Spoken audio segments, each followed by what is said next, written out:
Let's take a look at our quadratics tool chest.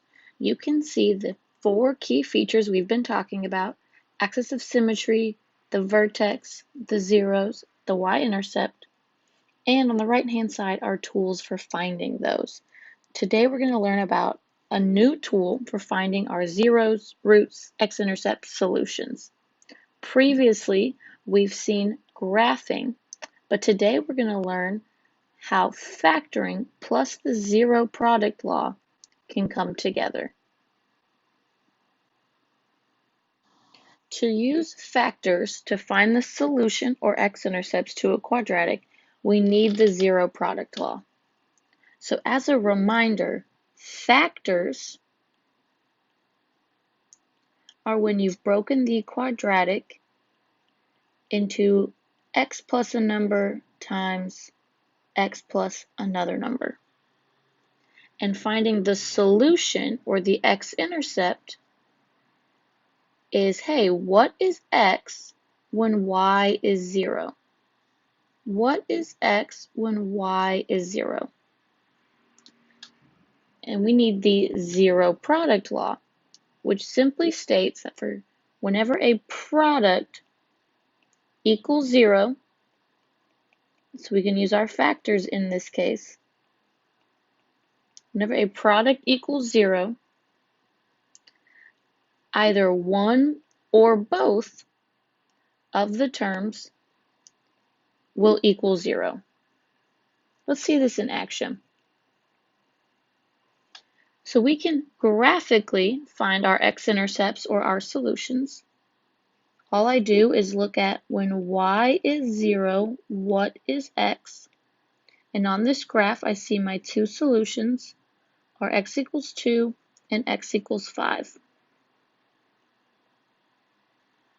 Now let's use the zero product law. This is simple. All I need to do is factor. So I need two numbers that multiply to be 10 and add to be negative 7.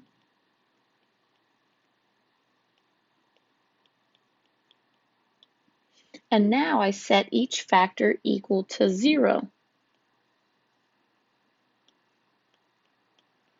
to figure out, hey, when y is 0, what is x?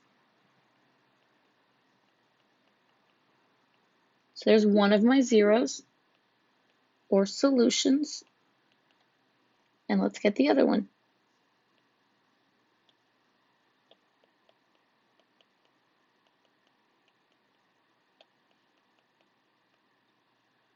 Notice how I used my factors. I set them equal to 0 and then got my zeros, or solutions. Let's try it again. Here I have trinomials, I have quadratics. I'm just going to go ahead and factor.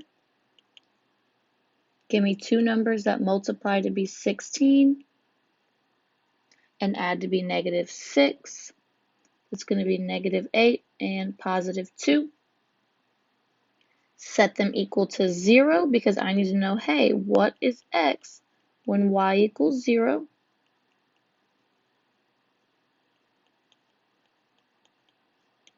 So set both factors equal to 0 and solve for x. So I have one of my zeros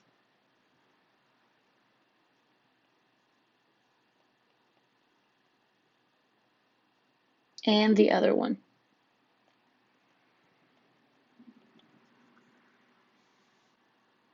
Let's try it again.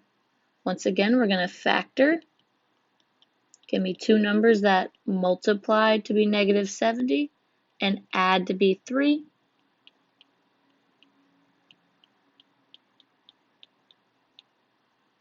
Set them equal to 0.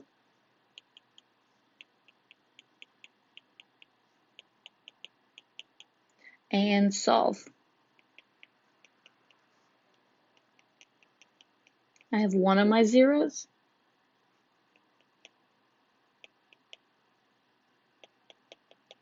and the other one. Again, notice how I'm using my factors. I'm setting them equal to 0 and I'm solving for x. This gets me my zeros, my x-intercepts, or solutions, whatever you want to call them. Let's see one last example. Here we already have a factored statement. So these are the factors. And I want to know, hey, where are the x-intercepts? Or what are the zeros? Terms that mean the same thing. So we're going to set each factor equal to 0. So we're going to have x equals 0, x minus 4 equals 0, and x plus 7 equals 0. And on each one, we're going to solve for x. This one's already done, so I have one of my zeros already. Solving for x using my opposite operations.